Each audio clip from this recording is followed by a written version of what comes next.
ओम शांति।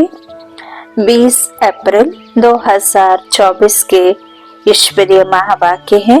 आज के साकार मुरली का सार। मीठे मीठे प्यारे प्यारे श्री बाबा ने कहा, मीठे बच्चे, तुम्हें योग बल से इस खारी चैनल को पार कर घर जाना है।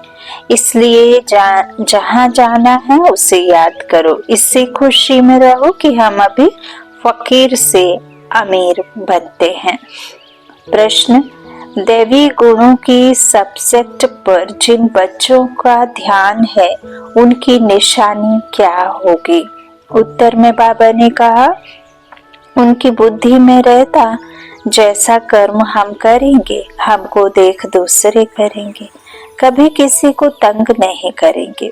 उनके मुख से कभी उल्टा सुल्टा शब्द नहीं निकलेगा। मनसा वाचा कर्मणा, किसी को दुख नहीं देंगे। बाप समान सुख देने का लक्ष्य है, तब कहेंगे दैवी गुणों की सब्जेक्ट पर ध्यान है। ओम शांति। मीठे मीठे रूहानी बच्चों प्रति रूहानी बाप समझा रहे हैं, याद की यात्रा भी सिखला रहे हैं। याद की यात्रा का अर्थ भी बच्चे समझते होंगे। भक्ति मार्ग में भी सब देवताओं को, श्री बाबा को याद करते हैं, परंतु यह पता नहीं था कि याद से ही विकर्म विनाश होंगे। अभी जो हमारी बुद्धि की दौड़ है, मन से जहाँ हम जाना चाहते, बाबा चाहते हैं कि जहाँ बच्चे दौड़ी लगाएं, वो है परम धाम, शिव धाम, बाबा का घर। और बाबा कहते सुख धाम को याद करो, जहाँ तुम बच्चे जाने के लिए अपना तैयार हो रहे हो, देवकुल में। तो बाबा कहते हैं ये रूहानी यात्रा है। हम देह से यात्रा नहीं, इस मन बुद्धि से हम आत्मा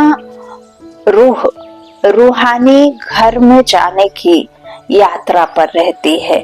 तो बाबा कहते भक्ति में भी याद करते हैं, पर हमें यह पता नहीं होता कि विकर्म विनाश कैसे होंगे। बच्चे जानते हैं बाप पतित पावन है, वही पावन बनाने की युक्ति बताते हैं। आत्मा को ही पावन बनना है, आत्मा ही पतित बनती है। बच्चे जानते हैं कि भारत में ही बाप आकर याद की यात्रा सिखलाते हैं और कहाँ भी सिखला न सके। जिस्मानी यात्राएं तो बच्चों ने बहुत की हैं, यह यात्रा सिर्फ एक बाप ही सिखला सकते हैं। अब तुम बच्चों को बाप ने समझाया है। माया के कारण सबकी बुद्धि को बेसमझी का ताला लगा हुआ है। अभी बाप द्वारा तुमको मालूम पड़ा है कि हम कितने समझदार, धनवान और पवित्र थे। अब बाबा कहते हम सारे विश्व के मालिक पहले थे, अब हम फिर बन रहे हैं। बाप कितनी बड़ी बेहद की बादशाही देते हैं। लौकिक बाप करके लाख करोड़ देंगे। बाबा कहते यहाँ तो मीठा बेहद का बाप बेहद की बादशाही देने आए हैं, इसलिए तुम यहाँ पढ़ने आए हो। किसके पास? बेहद बाबा के पास। बाबा अक्षर मम्मा से भी मीठा है। भल मम्मा पालना करती हैं, परंतु बाप फिर भी बाप है, जिससे बेहद का वर्षा मिलता है। तुम सदा सुखी और सदा सुहागिन बन रहे हो। बाबा हमको फिर से क्या बनाते हैं, यह कोई नई बात नहीं है। गायन भी है, सुबह को अमीर था, रात को फकीर था। तुम भी सुबह में अमीर और फिर बेहद रात में फकीर बन जाते हो। बाबा रोज रोज स्मृति दिलाते हैं, बच्चे कल तो तुम विश्व के मालिक अमीर थे, आज तुम फकीर बन पड़े हो। अब फिर सुबह आती है तो तुम अमीर बन जाते हो। सुबह सतयुग को कहा, कलयुग को कहा रात, जिसमें फकीर बन जाते, क्योंकि 5 विकारों रूपी रावण का साया हम पर पड़ जाता है, जिससे हम दुखी होते। और राम जब आते तो हमें उस रावण से 5 विकारों से छुड़ाते, फिर हम सुखी बनते। बाबा कहते अमीर जब बन जाते हो जब तुम्हारे गुण आ जाते हैं। कितनी सहज बात है। बाबा कहते तुम बच्चों को बहुत खुशी होनी चाहिए अमीर बनने की। ब्राह्मणों का दिन और ब्राह्मणों की रात। अब दिन में तुम अमीर बन रहे हो और बनेंगे भी जरूर, परंतु नंबरवार पुरुषार्थ अनुसार।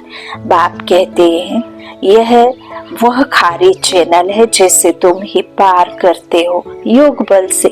जहाँ जाना है उनकी याद रहनी चाहिए। हमको अब घर जाना है, बाबा खुद आया है हमको लेने। बहुत प्यार से समझाते हैं, बच्चे मीठे बच्चे तुम ही पावन थे। 84 जन्म लेते लेते पतित बने हो, फिर पावन बनना है। पावन बनने का और कोई उपाय नहीं है। तुम जानते हो पतित पावन आते हैं और तुम उनकी मत पर चल पावन बनते हो। बाबा कहते हैं तुम बच्चों को बहुत खुशी होती है कि हम यह पद पाएंगे। बाप कहते हैं तुम 21 जन्मों के लिए सदा सुखी बनेंगे। बाप सुख धाम का, रावण दुख धाम का वर्षा देते हैं। तुम बच्चे अभी जानते हो रावण तुम्हारा पुराना दुश्मन है, जिसने तुमको 5 विकारों रूपी पिंजड़े में डाला है। बाप आकर निकालते हैं। जितना जो बाप को याद करते हैं उतना औरों को भी पवित्र परिचय देते हैं। याद ना करने वाले देह अभिमान में होंगे, वह ना बाप को याद कर सकते ना बाप का परिचय दे सकते हैं। हम आत्मा भाई भाई हैं, घर से यहाँ आए हैं भिन्न भिन्न पाठ बजाने। सारा पाठ कैसे बजता है यह भी तुम्हारी बुद्धि में है। हम आत्मा अलग अलग पाठ बजाते, अलग अलग शरीर लेकर के। सेम पाठ किसी का भी नहीं होता। बाबा कहते एक का पाठ ना मिले दूसरे से, तो जिनको पक्का निश्चय है वह आकर यहाँ रिफ्रेश होते हैं। यह कोई पढ़ाई ऐसी पढ़ाई नहीं है जो तुमको टीचर के साथ ही रहना है, नहीं, अपने घर में रहते भी पढ़ाई कर सकते हो। सिर्फ 1 हफ्ता अच्छी तरह समझो, फिर ब्राह्मणिया कोई को 1 मास में, कोई को 6 मास में, कोई को 12 मास के बाद ले आती हैं। बाबा कहते हैं निश्चय हुआ और भागा। राखी भी बांधनी है कि हम विकार में नहीं जाएंगे। हम शिव बाबा से प्रतिज्ञा करते हैं। शिव बाबा से जब हम प्रतिज्ञा करते हैं तो फिर उसे तोड़ना नहीं। तो शिव बाबा ही कहते हैं बच्चों तुमको निर्विकारी जरूर बनना है, वो भी इस 1 जन्म के लिए। तो अगर विकार में गए तो क्या होगा कि कमाई चट, जितना भी आपने कमाया वो कमाई चट हो जाएगी, 100 गुना दंड पड़ जाएगा। क्योंकि अभी तो तुमको अच्छे बुरे का ख्याल है, क्या अच्छा है क्या बुरा है। अज्ञान काल में जब नहीं पता था तो माफी होती थी, लेकिन अभी तो जानबूझ करके हुआ ना, क्योंकि सब पता। तो बाबा कहते 100 गुना दंड पड़ जाएगा। वो भी कोई पिता बाप आकर के भगवान नहीं देते हैं, वो तो आपका ही कल्याण है ना। उसमें बाप का तो कुछ भी नुकसान नहीं, तुम बच्चों का ही नुकसान है। तो बाबा कहते 63 जन्म तुमने गोते खाए, अब कहते हैं पवित्र बनो।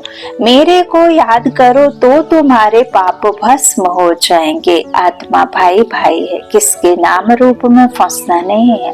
अगर कोई रेगुलर नहीं पढ़ता है तो जल्दी में नहीं ले आना चाहिए। भल बाबा कहते हैं 1 दिन में भी तीर लग सकता है, परंतु समझ से भी काम लेना है। तुम ब्राह्मण हो सबसे उत्तम, यह तुम्हारा बहुत ऊंचा कुल है। वहाँ कोई सत्संग आदि होते नहीं, सत्संग भक्ति मार्ग में होता है। तुम जानते हो सत्य का संग तारे, सत्य का संग मिलता ही तब है जब सतयुग की स्थापना होनी होगी। सत्य आकर सत्य बाप सत्य सुनाएंगे। सत्य दुनिया के मालिक बनने के लिए सत्य पर चलना होगा। श्रीमत पर चल धारणा, स्वरूप, तभी तो फिर सत्य दुनिया के मालिक सतयुग में बनते। तो बाबा कहते हैं कि इसकी बुद्धि में नहीं आता क्योंकि बुद्धि को ताला लगा हुआ है। अब सतयुग में जाना है, सत्य का संग मिलता ही है पुरुषोत्तम संगम युग पर। वह गुरु लोग तो संगम युग ही है नहीं। बाबा जब आते हैं तो बेटा बेटा कह बुलाते हैं, कहते हैं ना मीठे बच्चे मीठे बच्चे। उन गुरु लोगों को तुम बाबा थोड़े ही कहेंगे, एकदम बुद्धि को गोड रेस का ताला लगा हुआ है। बाबा आकर ताला खोलते हैं। बाबा देखो कितनी युक्ति रचते हैं कि मनुष्य आकर हीरे जैसा जीवन बनाए। मैगजीन आदि बाबा कहते मैगजीन किताब आदि छपाते रहते हैं, बहुतों का कल्याण हो तो बहुतों की आशीर्वाद भी मिलेगी। प्रजा बनाने का पुरुषार्थ करना चाहिए, अपने को बंधन से छुड़ाना चाहिए। पुरुषार्थ बाबा कहते करो, पुरुषार्थ से ही सब मिलेगा, नहीं तो कुछ नहीं मिलेगा। अपने को बंधन से छुड़ाना चाहिए। शरीर निर्वाह अर्थ सर्विस तो जरूर करनी है। ईश्वरीय सर्विस होती है सिर्फ सुबह और शाम को, उस समय सबको फुर्सत है। जिसके द्वारा तुम लौकिक सर्विस करते हो उनको भी परिचय देते रहो कि तुमको दो बाप हैं। लौकिक बाप सबका अलग अलग है, पारलौकिक बाप सबका एक है। आत्मा का पिता सबका एक ही है, वह सुप्रीम है और हम सुप्रीम नहीं है क्योंकि हम जन्म मरण में आते हैं, तो हम कर्म के गुहाराज में आते हैं, दुर्गति में आते हैं ना। तो बाबा कहते हैं मैं सुप्रीम हूँ। बाबा कहते हैं मेरा भी पाठ है, अब तुम बच्चे मेरा परिचय जान गए हो, आत्मा को भी तुम जान गए हो। आत्मा के लिए कहते हैं प्रकृति के बीच चमकता है अजब सितारा, वह अकाल तख्त भी है। आत्मा को कभी काल नहीं खाता, वह सिर्फ मैली और साफ होती है। आत्मा का तख्त शोभता भी प्रकृति के बीच है। तिलक की निशानी भी यहाँ देते हैं। बाप कहते हैं तुम अपने को आपे ही राज तिलक देने के लायक बनाओ। ऐसे नहीं कि मैं सबको राज तिलक दूंगा, है ना। बाबा ने स्वमान दिए हैं, स्वमान और सम्मान। तो सम्मान करने के लिए खुद के स्वमान में टिको, तो मान पीछे लगा रहेगा। बाप कहते हैं तुम अपने को आपे ही राज तिलक देने के लायक बनाओ ना। बाबा कहते हैं ऐसे थोड़ी कि मैं दूंगा, तुम अपने को दिलाओ। बाबा जानते हैं कौन बहुत सर्विस करते हैं। मैगजीन में भी लिखत बहुत अच्छी आती है, साथ साथ योग की मेहनत भी करनी है जिससे विकर्म विनाश हो। दिन प्रतिदिन तुम अच्छे राजयोगी बन जाएंगे। समझेंगे जैसे कि अब शरीर छूटता है, हम चले जाते हैं सूक्ष्म वतन तक तो बच्चे जाते हैं, मूल वतन को भी अच्छी तरह जानते हैं कि हम आत्माओं का घर मूल वतन है। मनुष्य शांति धाम के लिए ही भक्ति करते हैं, सुख धाम का तो उनको मालूम ही नहीं है। स्वर्ग में जाने की शिक्षा तो कोई दे नहीं सकते बाप के सिवाय। यह है प्रवृत्ति मार्ग, दोनों को मुक्ति धाम में जाना है। वो लोग उल्टा रास्ता बताते हैं, जाता कोई भी नहीं, सभी को पिछाड़ी में बाप ले जाएंगे। यह उनकी ड्यूटी है। कोई अच्छी रीति पढ़कर राज्य भाग्य ले लेते हैं, बाकी सब कैसे पढ़ेंगे, वह जैसे नंबर बार आते हैं वैसे नंबर बार जाएंगे। इन बातों में जास्ती समय वेस्ट नहीं करो। कहते हो बाबा को याद करो, याद करने की भी फुर्सत नहीं, कहते हो बाबा को याद करने की भी फुर्सत नहीं मिलती है, फिर इसमें समय क्यों वेस्ट करते हो। यह तो निश्चय है कि बेहद का बाप टीचर गुरु भी है, फिर दूसरे कोई को याद करने की जरूरत नहीं है। सर्व संबंधी बाप को बता लो। तो तुम जानते हो कल्प पहले भी श्रीमत पर चलकर पावन बने थे, घड़ी घड़ी चक्र भी फिराते रहो। तुम्हारा नाम है स्वदर्शन चक्रधारी, नार रहित का मिसाल। ज्ञान सागर से तुम्हें भरने में देरी नहीं लगती, खाली होने में देरी लगती है ना। 84 जन्म लेने पड़ते हैं और एक जन्म में भरपूर हो जाते हैं। तो बाबा कहते हैं तुमको बाबा से भरने में देर नहीं लगती, लेकिन खाली होने में देर लगती है। धीरे धीरे सीढ़ी उतरते हैं। अभी लिफ्ट मिली है तो लिफ्ट में जल्दी चढ़ जाते हैं। बाबा कहते तुम हो मीठे सिकिलधे बच्चे, क्योंकि कल्प के बाद आकर मिले हो, यह पक्का निश्चय चाहिए। हम 84 जन्मों के बाद फिर से आकर बाप से मिले हैं। बाप कहते हैं जिसने पहले भक्ति की है वही पहले ज्ञान लेने के लायक भी बने हैं, क्योंकि भक्ति का फल चाहिए तो सदैव अपने फल अथवा वर्षे को याद करते रहो। फल अर्थात स्वर्ग की बादशाही।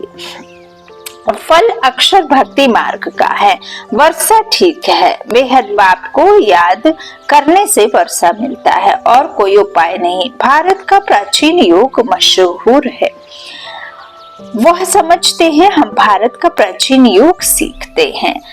बाबा समझाते हैं वह ड्रामा अनुसार तुम्हारे अनुसार हठ योगी बन जाते हैं। राजयोग अब तुम सीखते हो, क्योंकि अब संगम युग है। उन्हों का धर्म अलग है। वास्तव में उनको गुरु करना नहीं चाहिए, परंतु वह भी ड्रामा अनुसार फिर भी करेंगे जरूर। तुम बच्चों को अब राइटियस बनना है। रिलीजन में ही ताकत है।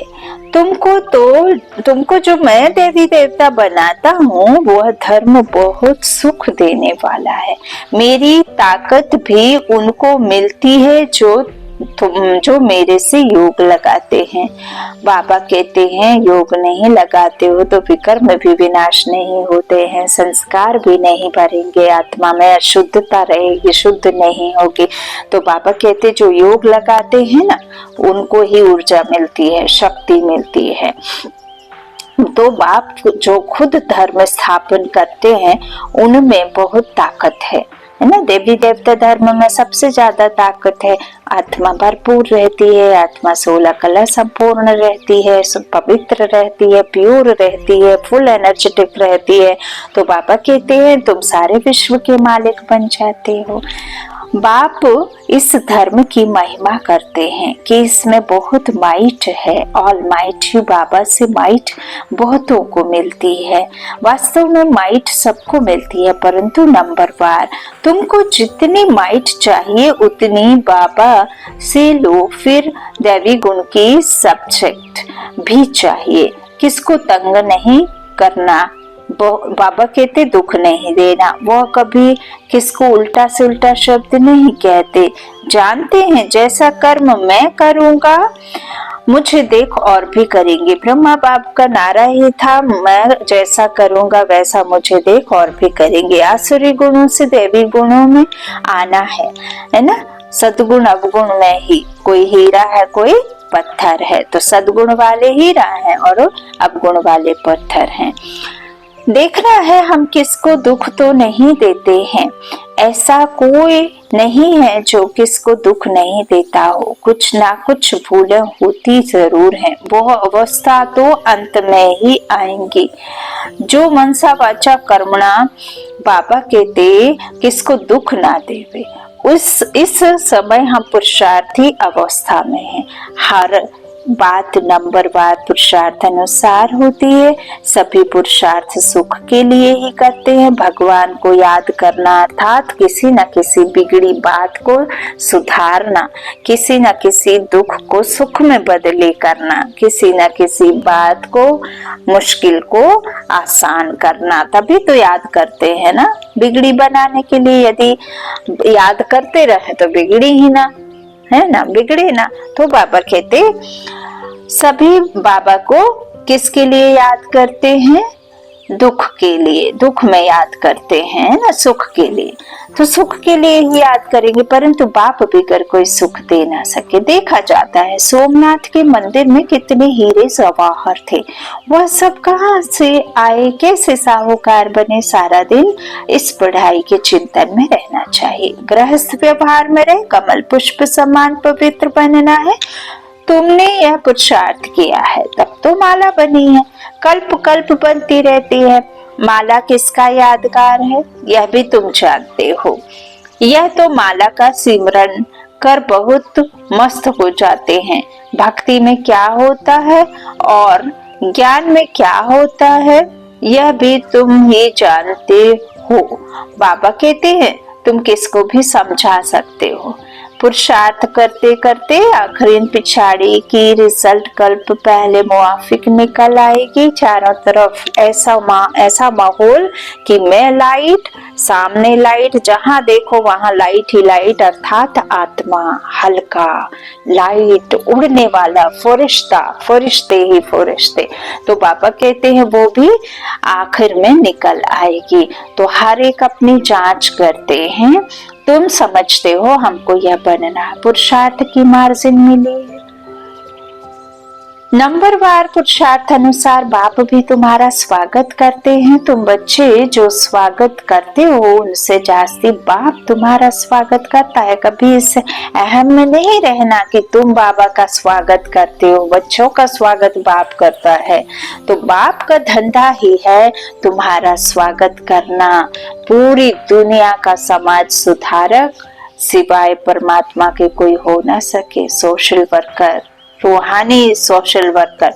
तो स्वागत माना सदगति, यह सबसे ऊंचा स्वागत है। स्वागत माना सदगति, वाह बाबा वाह। तो सबसे ऊंचा स्वागत है। तुम सबका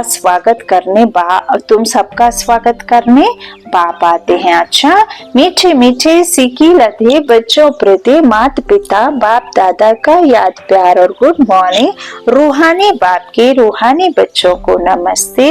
हम रूहानी बच्चों की रूहानी माता पिता बाप दादा को याद प्यार और गुड मॉर्निंग। शुक्रिया बाबा, शुक्रिया। धारणा के लिए मुख्य सार पहला बाबा ने कहा, भक्तों की आशीर्वाद लेने के लिए कल्याणकारी बनना है। शरीर निर्वाह अर्थ कर्म करते भी अपने को बंधन से मुक्त कर सुबह शाम ईश्वरीय सर्विस जरूर करनी है। देखो बाबा कहते मैं कोई आशीर्वाद नहीं करता, तुम आप ही अपने ऊपर आशीर्वाद करते हो। जब तुम दुआएं दोगे तो तुमको दुआएं मिलेंगी। दुआ एक ऐसी शक्ति है जिसके कैसे भी कर्म हो, कुछ भी हो, लेकिन आपके पास में एक शक्ति जो हर एक के पास में है वो है दुआ देना, शुभ कामना रखना, शुभ चिंतन चलाना, शुभ चिंतक बनना, हर किसी के लिए अच्छा सोचना, हर किसी का भला करना, हर किसी के लिए सिर्फ और सिर्फ मन में क्या रखना, थॉट, अच्छे विचार जो आप अपने लिए रखते वही सबके लिए। तो मनसा वाचा कर्मणा एक रस स्थिति।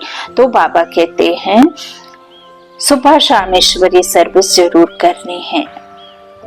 दूसरी बातों में अपना समय वेस्ट ना कर बाप को याद कर माइट लेनी है। दूसरी बातों में समय वेस्ट नहीं करो बल्कि बातों को बेस्ट करके बाबा की बातें करो, है ना। तो सत्य के संग में ही रहना है। मनसा वाचा कर्मणा, सबको सुख देने का ही पुरुषार्थ करना है। बाबा का परिचय देना बहुत बड़ा सुख देना है ना, सबको देना है। आत्मा का परिचय, परमात्मा का परिचय। अच्छा, वरदान वरदानी बाप का पवित्रता के वरदान को निजी संस्कार बनाकर पवित्र जीवन बनाने वाले मेहनत मुक्त भव। पवित्रता के वरदान को निजी संस्कार बनाकर पवित्र जीवन बनाने वाले मेहनत मुक्त भव। कई बच्चों को पवित्रता में मेहनत लगती है, इसमें सिद्ध है, इससे बाबा कहते सिद्ध है वरदाता बाप से जन्म का वरदान नहीं लिया है। बाबा कहते वरदान में मेहनत नहीं होती। हर ब्राह्मण आत्मा को जन्म का पहला वरदान है पवित्र भव।